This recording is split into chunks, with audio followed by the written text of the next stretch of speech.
আসসালামু আলাইকুম। আমি একজন কাতার প্রবাসী। আমার ছেলেকে সেনাবাহিনীর চাকরি দেওয়ার কথা বলে 8 লক্ষ টাকা আত্মসাৎ করে নেয় এবং কি একটা ভুয়া অ্যাপার্টমেন্ট কাগজ দেয়। দেখি অ্যাপার্টমেন্ট কাগজটা দেব।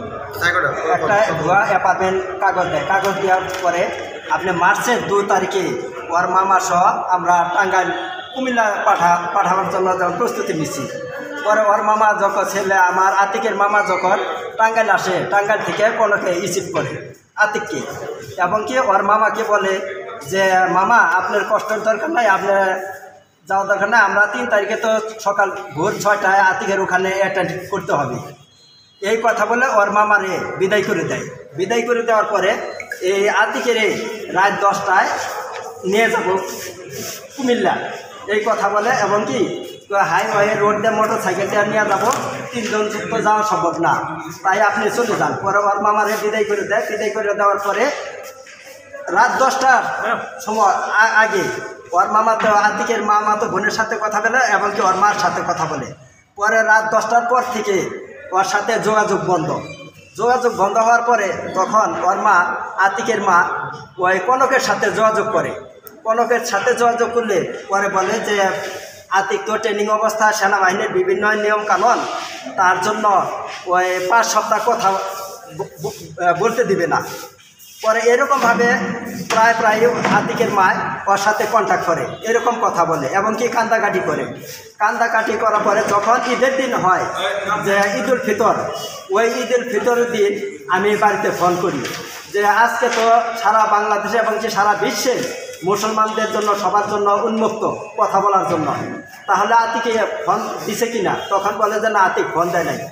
ফোন না দেওয়ার পরে বলি যে আজ তো সারা বিশ্বের যে কোনো চাকরিজীবিত মানুষ কথা বলতে পারবো, সে নতুন হোক এবং পুরান হোক, কথা বলতে পারবো, কিন্তু কথা বলতে দেয় না কেন।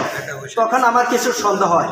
সন্দেহমূলকভাবে আতিকের মারে আমি ফোন করিয়া বলি যে তুমি আতিকের সাথে কনকের সাথে কন্ট্যাক্ট করো। কনক কি বলে, পরে কনকের সাথে কন্ট্যাক্ট করে।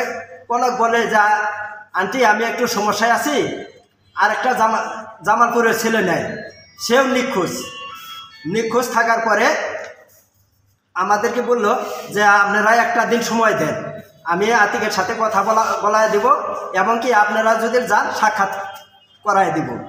এই কথা বলে আতিকের আম্মাকে সান্ত্বনা দেয়। সান্ত্বনা দেওয়ার পরে এর মধ্যে আবার আরেক দালাল চক্র আতিকের সাথে কথা বলে 20,000 টাকা নেয় যে আতিকে আমার আন্ডারে করে ট্রেনিং করে, আমি কি পারবো তারে কথা বলায় দিতে।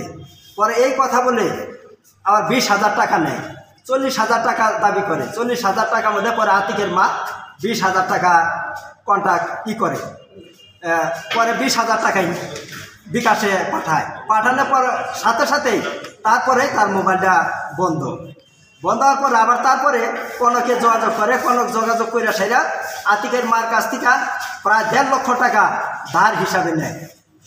1.5 লক্ষ টাকা খুব রিকোয়েস্ট করে বিনয় করে তার বিভিন্ন সমস্যা, পারিবারিক সমস্যার কথা বলে তার টাকা ব্যাংকে আছে, ব্যাংক বন্ধ হয়ে গেছে, টাকা তুলতে পারবো না, এরকম বিষয় বলে 1.5 লক্ষ টাকা আবার সে হাতিয়ে নেয়।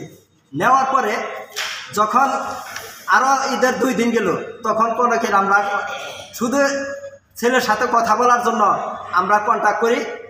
কন্ট্যাক্ট করার পরে কনকে শুধু আশ্বাস দেয়। আশ্বাস দেওয়ার পরে যখন 2 দিন পরে এই কনকের বাড়িতে আতিকের আম্মা যখন যায়, তখন যায় শুনে যে আসলে এগুলা ধোঁকাবাজি, ভুয়া এবং কি ওই আরেকটা মামলায়, এইরকম আরেকটা মামলা জামালপুরের মামলায় কনকের মা, কনকের স্ত্রী এবং কি কনকের শাশুড়ি সহ অ্যারেস্ট হয়, তারা জেলখানে। এই কথাটা শুনে আতিকের মা ওইখানে সেন্সলেস হয়ে যায়।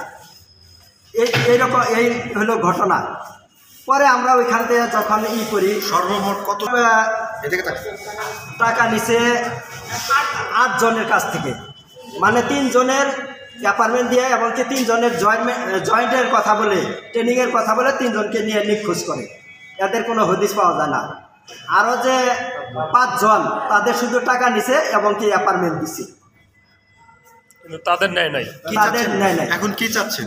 আমরা দেশবাসীর কাছে বা আপনারা সাংবাদিক বা আমাদের যে প্রধানমন্ত্রী মাননীয় শেখ হাসিনা, তাদের কাছে এই ছেলেগুলার দাবি জানাই যে আমাদের ছেলেগুলা ফেরত দেখ, এবং কি এই কনকের সুষ্ঠু আইনের মাধ্যমে আমরা একটা বিচার চাই। আরও এরকম যদি কনকের সাথে কেউ জড়িত থাকে তাদেরকে বাইর করে জানি এই আইনের আওতায় আনা হয়, এবং কি তাদের জানি বিচার হয় দেশে যাতে